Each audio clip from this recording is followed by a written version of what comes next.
Good morning students, today is my topic types of element. हम previous class में थोड़ा सा डिस्कस कर चुके थे कि कितने टाइप्स के एलिमेंट्स होते हैं, तो हमने इसको डिवाइड किया था 4 टाइप्स में।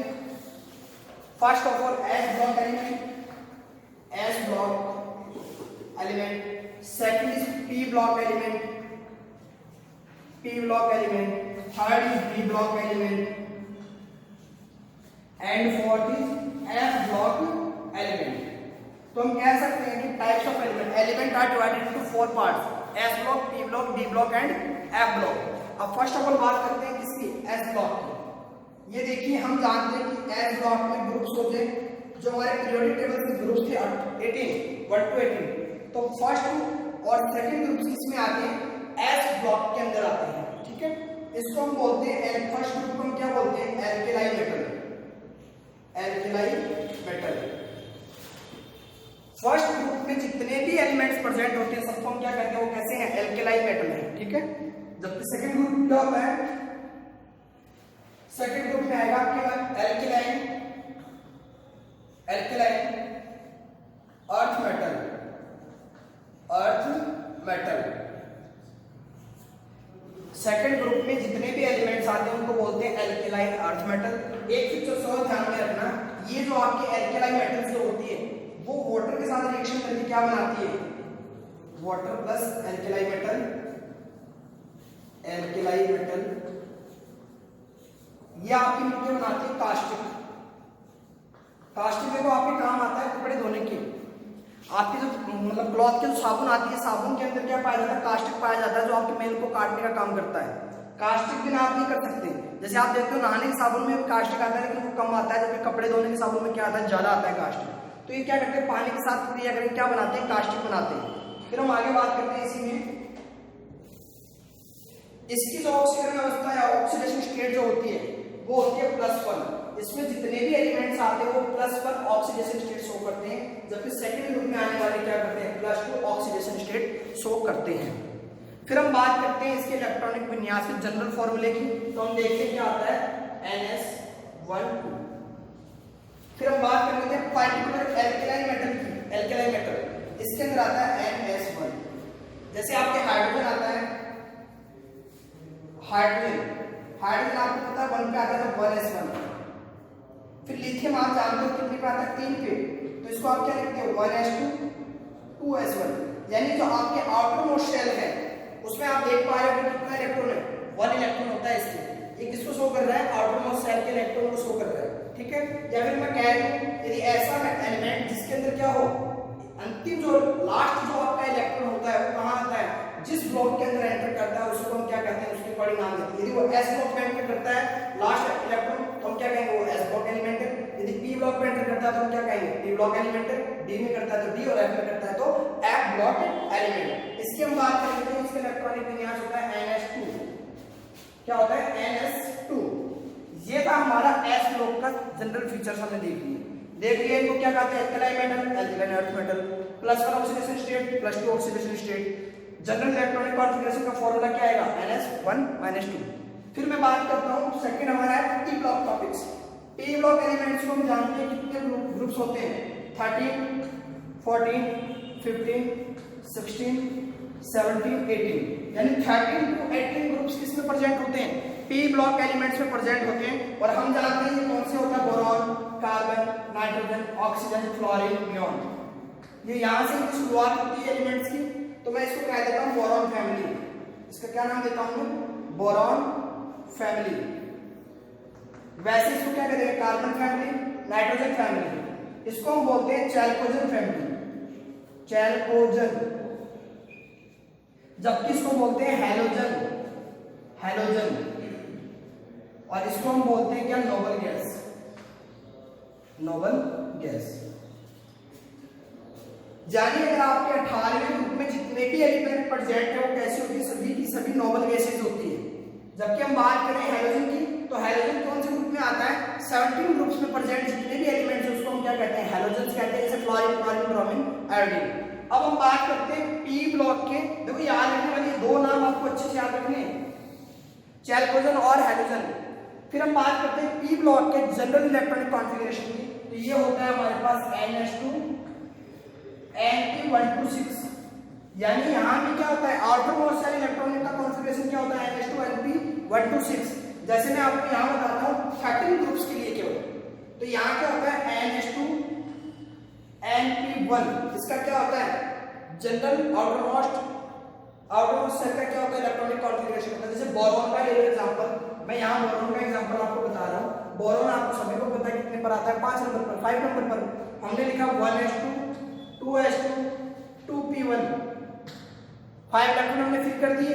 भाई इलेक्ट्रॉनिक कॉन्फ़िगरेशन किसे कहते हैं distribution of electron in shell में इलेक्ट्रॉन का डिस्ट्रीब्यूशन को तो हमने इलेक्ट्रॉनिक कॉन्फ़िगरेशन कहा था। अब हमने यहाँ क्या किया एस सेल में 2 भर दिए, 1s सेल में 2s में कितने भर दिए 2, 2p1 में कितने फिलअप कर दिए 1। तो हमने देखा कि NH2 Np1, तो देखो आउटपुट मोस्ट शेल ये रहा, यदि N2 आ गया लास्ट में तो NH2 Np1। इस प्रकार हम क्या करते हैं कई इलेक्ट्रॉनिक कॉन्फ़िगरेशन लिखते हैं। तो 14 के लिए क्या आ जाएगा NH2 Np2, 15 के लिए क्या आएगा NH2 Np3, और 16 के लिए क्या आएगा NH2 Np4, और इसके लिए NH2 Np5, और इसके लिए 18 के लिए क्या आएगा NH2 Np6। अगर आपसे पूछ लिया जाए कि 13 ग्रुप्स के जो एलिमेंट्स हैं उनके आउटर मोस्ट शेल में कितने इलेक्ट्रॉन होते हैं, तो आप देखते बता दो कि कितने 3 आउटर मोस्ट शेल में कितने इलेक्ट्रॉन होते हैं 3। जैसे मैंने एग्जांपल में बताया था, देखो सेकंड क्लास थी आपकी सेल की, सेकंड कितने इलेक्ट्रॉन 4 1 3, इसमें कितने होते हैं 4 5 6 7 8। आप आउटर मोस्ट शेल इलेक्ट्रॉन बिना इलेक्ट्रॉनिक कॉन्फ़िगरेशन लिखे भी बता सकते हो ग्रुप को देख के। इसमें 3, इसमें 4, इसमें 5, इसमें 6 7 और 8। अब आप आगे देखिए, फिर हम बात करते हैं इसकी डी ब्लॉक की। डी ब्लॉक्स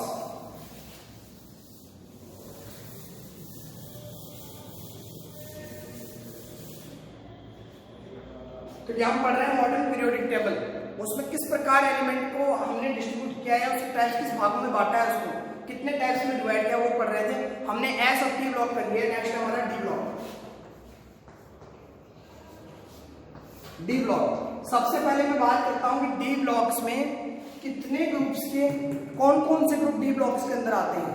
तो हमने देखा यहां से जो आपके 3 जो ग्रुप नंबर 3 ग्रुप से लेके नंबर 18 ग्रुप तक किसमें एक्चुअली नंबर 12 ग्रुप तक किसमें आते हैं डी ब्लॉक में आते हैं। यानी कितने ग्रुप्स हो गए 3 4 5 6 7 8 9 10 11 12, यानी 10 ग्रुप्स आते हैं उसके अंदर। नंबर 3 से लेकर नंबर 12 तक ग्रुप्स किसमें आते हैं groups are present in D block. फिर हम बात करते हैं कि सामान्य इलेक्ट्रॉनिक कॉन्फ़िगरेशन की।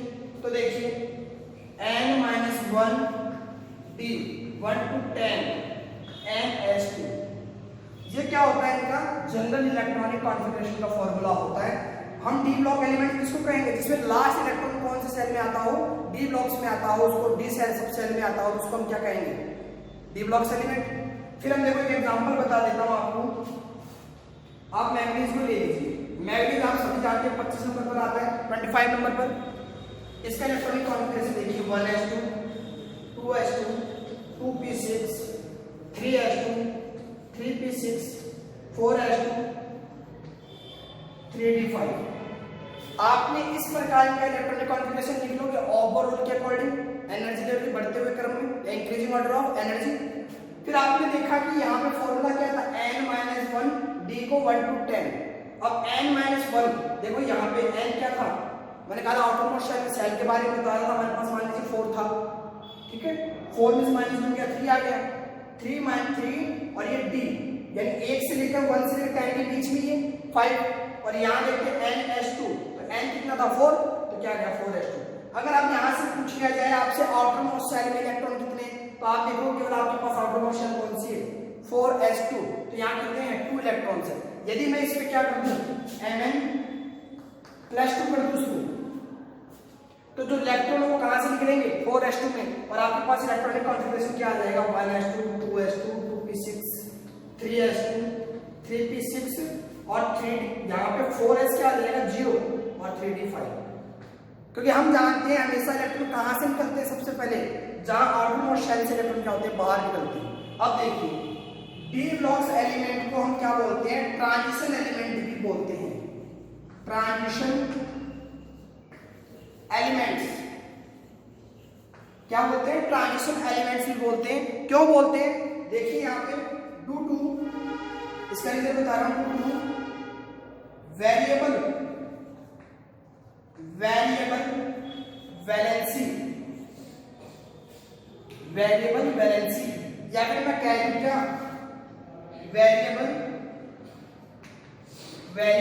Oxidation state. ये क्या करते हैं, जो डी ब्लॉक्स के एलिमेंट होते हैं वो क्या करते हैं, हमें भिन्न भिन्न प्रकार की, अलग अलग प्रकार के वेरिएबल हमें क्या करते हैं, वैलेंसी शो करते हैं। जैसे आप देखते हो Fe+2, ये +2 वैलेंसी शो कर रहा है, जबकि हम बात करते हैं Fe+3, ये कितनी कर रहा है, +3। तो ये क्या होते हैं, वेरिएबल हमें क्या करते हैं, वैलेंसी या फिर मैं कह दूं ऑक्सीडेशन स्टेट शो करते हैं, जिसके कारण हम क्या बोलते हैं, ट्रांजिशन एलिमेंट बोलते हैं। और मोस्टली ये क्या होते हैं, कलर्ड होते हैं। क्या होते हैं, मोस्टली कलर्ड कंपाउंड होते हैं, कलर्ड कंपाउंड या कलर्ड एलिमेंट्स। ये मोस्टली कैसे होते हैं, कलर्ड एलिमेंट्स होते हैं। कौन, डी ब्लॉक्स के एलिमेंट्स। तो यहाँ ट्रांजिशन एलिमेंट बोलते हैं इनको। क्यों बोलते हैं, क्योंकि ये वेरिएबल वैलेंसी या ऑक्सीडेशन स्टेट शो करते हैं। हमने इलेक्ट्रॉनिक कॉन्फ़िगरेशन देख लिया जनरल इनका, और हमने देख लिया कौन से ग्रुप तक आते हैं, 3 से 12 तक। लेकिन यहाँ याद रखने वाली बात है, जिंक, कैडमियम और Hg ये वेरिएबल वैलेंसी इसलिए शो करते हैं, जैसे हमने देखा था कि यदि किसी के पास वैकेंट ऑर्बिटल प्रेजेंट हो या जिसके अंदर इलेक्ट्रॉन आ सकते हो, वही तो वैलेंसी शो करेगा। भाई जिसके पास कमी होगी वही तो ग्रहण करेगा इलेक्ट्रॉन को। भाई इलेक्ट्रॉन को एक्सेप्ट कौन करेगा, जहां पे इलेक्ट्रॉन की डेफिशिएंसी होगी। तो यहाँ पे तो सबके अंदर क्या होता है, इलेक्ट्रॉन ये ऑर्बिटल्स होते हैं वो वैकेंट होते हैं, जिसके कारण वेरिएबल वैलेंसी शो करते हैं। जबकि हम जिंक, कैडमियम, Hg की बात करें तो इनके ऑर्बिटल्स कैसे होते हैं, ऑर्बिटल्स फुलफिल्ड होते हैं इनके। अगर आप जिंक की बात करो, ये 30 पे आता है, लास्ट में 3d10 4s2 3d10 complete fulfilled होता है, कहीं कोई इलेक्ट्रॉन आने की गुंजाइश नहीं होती। तो ये हमेशा क्या नहीं कहलाते, ट्रांजिशन एलिमेंट नहीं कहलाते। क्या नहीं कहलाते, ट्रांजिशन एलिमेंट नहीं बोलते। क्यों, क्योंकि इनके जो ऑर्बिटल्स होते हैं वो कैसे होते हैं, फुलफिल्ड होते हैं। याद रखना इस बात को। जबकि किसमें आते हैं, डी ब्लॉक एलिमेंट्स में आते हैं। ये था हमारा डी ब्लॉक एलिमेंट्स। फिर हम बात करते हैं एफ ब्लॉक एलिमेंट्स की। F block elements, F block elements. सबसे पहले हम बात करते हैं इसको हम क्या कहते हैं। जैसे हमने डी ब्लॉक को ट्रांजिशन एलिमेंट कहा, इसको हम बोलते हैं inner transition element, inner transition elements. दूसरा हम इसकी बात करते हैं जनरल इलेक्ट्रॉनिक कॉन्फ़िगरेशन की। तो देखिए N-2 F1214 NH2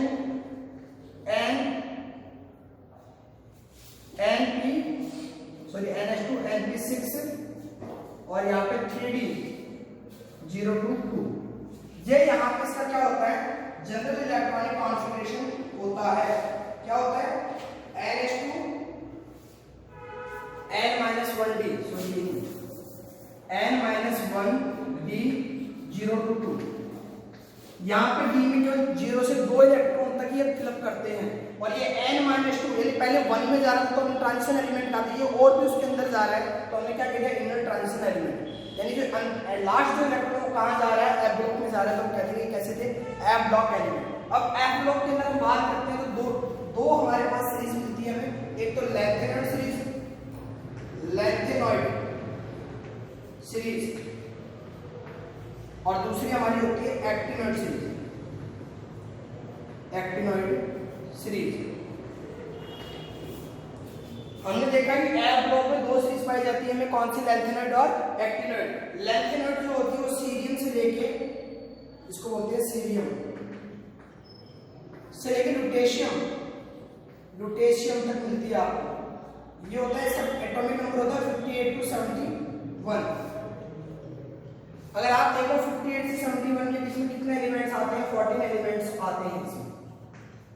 फिर हम बात करते हैं एक्टिनॉइड सीरीज की। इसमें देखो थोरियम से लेकर यानी 93 का एटॉमिक वेट होता है। वहां से लॉरेंशियम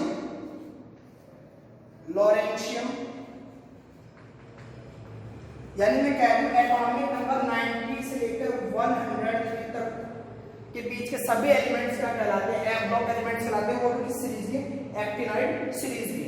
फिर हम बात करते हैं यूरेनियम आता है आपके एक्टिनॉइड सीरीज में। जब हम पढ़ेंगे एफ ब्लॉक के अंदर पूरे एलिमेंट्स, उसमें यूरेनियम आता है। तो एलिमेंट के अंदर क्या होता है, यूरेनियम के बाद आने वाले यूरेनियम, आफ्टर यूरेनियम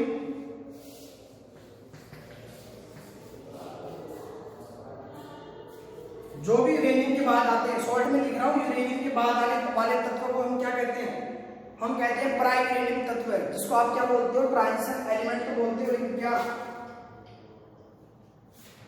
उसका नाम बोलते हो आप ट्रांस यूरेनियम एलिमेंट्स। क्या बोलते हो उनको आप, ट्रांस यूरेनियम एलिमेंट्स। क्या बोलते हो, ट्रांस यूरेनियम एलिमेंट्स बोलते हो। और मोस्टली जो एफ ब्लॉक के जो एलिमेंट्स होते हैं वो कैसे होते हैं, रेडियो एक्टिव होते हैं। क्या करते हैं, रेडियो एक्टिव होते हैं। रेडियो वेव्स के साथ क्या कर लेते हैं, जल्दी से रिएक्शन कर जाते हैं। मोस्टली क्या होते हैं, रेडियो एक्टिव। जिसका सबसे अच्छा उदाहरण आपकी यूरेनियम देख लो। जब आप एटम बम वगैरह बनाते हो तो यूरेनियम वगैरह लेते हो, उसमें वो रेडियो एक्टिव होते हैं, बहुत सारी ऊर्जा क्या करते हैं, रिलीज करते हैं। जैसे आप विस्फोट होता है तो देखते हो आप, बहुत ही लंबा विस्फोट होता है और एनर्जी क्या होती है, रिलीज होती है। वो इसी के उदाहरण है ब्लॉक एलिमेंट्स के। फिर हम आगे चलते हैं, पीरियोडिसिटी प्रॉपर्टी। ये तो थे हमारे टाइप्स ऑफ एलिमेंट्स। अब इनकी प्रॉपर्टी पढ़ेंगे हम।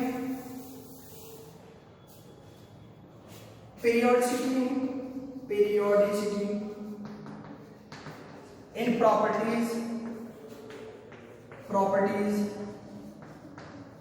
Of elements. सबसे पहले मैं बात करता हूं पीरियोडिसिटी की। देखो पीरियोडिसिटी की मैं आपको एक डेफिनेशन दे देता हूं, रिपीटेशन पीरियोडिसिटी, रिपीटेशन या ग्रेजुअल इंक्रीजेज, या फिर हम कह देते हैं gradual decreases,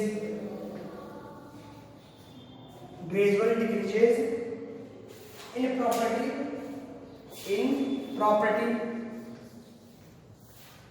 after fixed interval.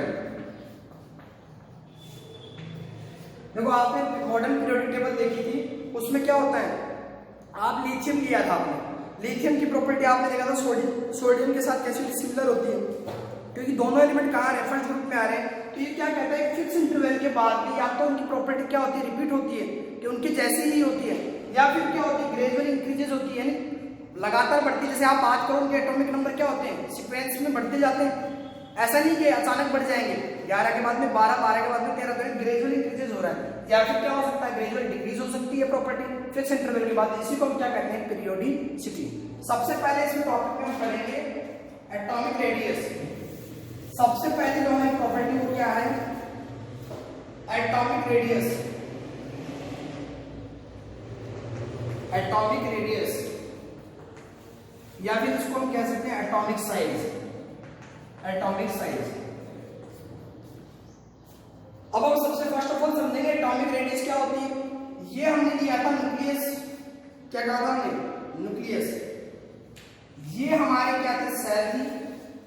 इन्होंने कहा कि जो हमारी जो न्यूक्लियस होती है, न्यूक्लियस की और आउटरमोस्ट सेल के इलेक्ट्रॉन की बीच की डिस्टेंस को ही हम क्या कहते हैं, एटॉमिक रेडियस। तो हम लिख सकते हैं डिस्टेंस बिटवीन न्यूक्लियस एंड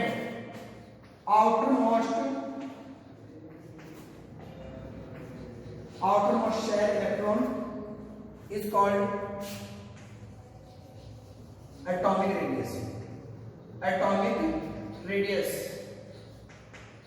तो हमने किसको एटॉमिक रेडियस कहा, आउटरमोस्ट सेल के इलेक्ट्रॉन और न्यूक्लियस के बीच की डिस्टेंस को हमने क्या कहा, मान लेते हैं ये इलेक्ट्रॉन यहाँ इस डिस्टेंस से फिर क्या कहा है, एटॉमिक रेडियस का है। फिर इन्होंने कहा था जब जैसे जैसे periodic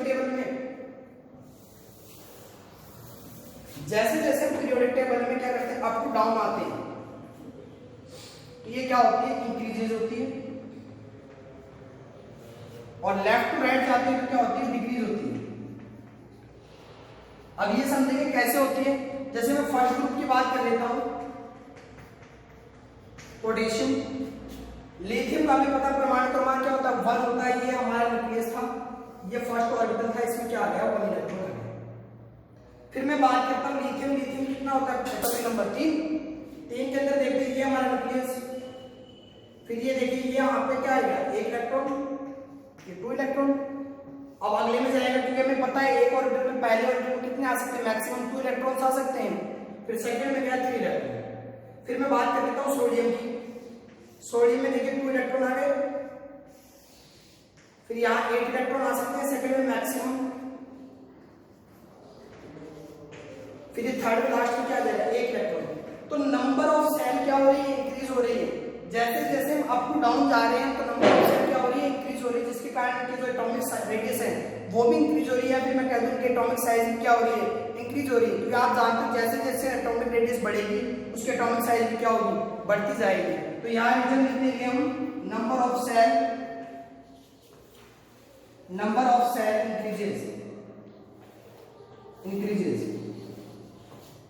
number of shell increases, और शेडिंग इफेक्ट भी इंक्रीज होता है।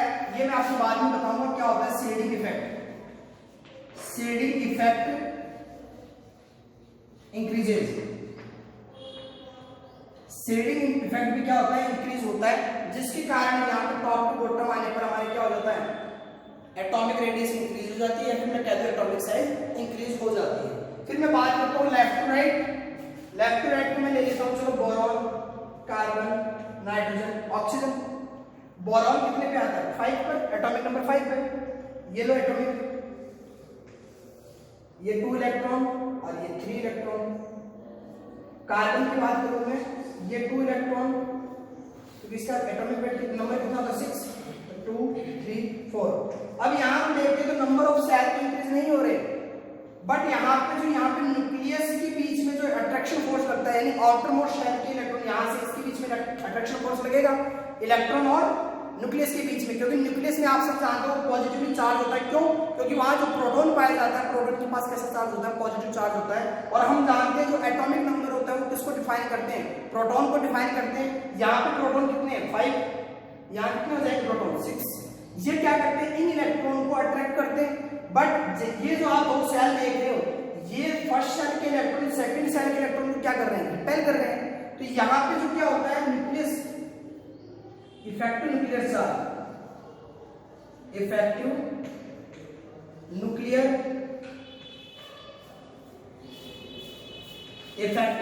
चार्ज क्या हो रहा है, इंक्रीज हो रहा है। किसकी तुलना में, इलेक्ट्रॉन रिपल्सन की तुलना में, रिपल्सन। तो इसकी साइज क्या हो रही है, घटती जा रही है। इसको हम शॉर्ट में लिख देते हैं जेड इफेक्टिव न्यूक्लियर चार्ज। तो ये जैसे जैसे जेड इफेक्टिव बढ़ता जा रहा है वैसे वैसे हमारा क्या हो रहा है, एटॉमिक साइज डिक्रीज होती जा रही है। अब देखो इसको मैं शॉर्ट में बता दूं, या मैं कहीं यहां से चले थे तो नीचे जाने पर क्या होता जा रहा था, एटॉमिक साइज बढ़ती जा रही थी। फिर यहां देखिए धीरे धीरे क्या होता जा रहा है, धीरे धीरे इधर हमें लेफ्ट टू राइट जा रहे हैं, साइज क्या होती जा रही है, डिक्रीज होती जा रही है। नीचे जाने पर क्या होती जा रही है, बढ़ती जा रही है। आज के लिए इतना ही, हमने पहला पॉइंट पढ़ लिया एटॉमिक साइज या एटॉमिक रेडियस। बाकी हम करेंगे कल नेक्स्ट क्लास में। आज के लिए इतना ही, थैंक यू।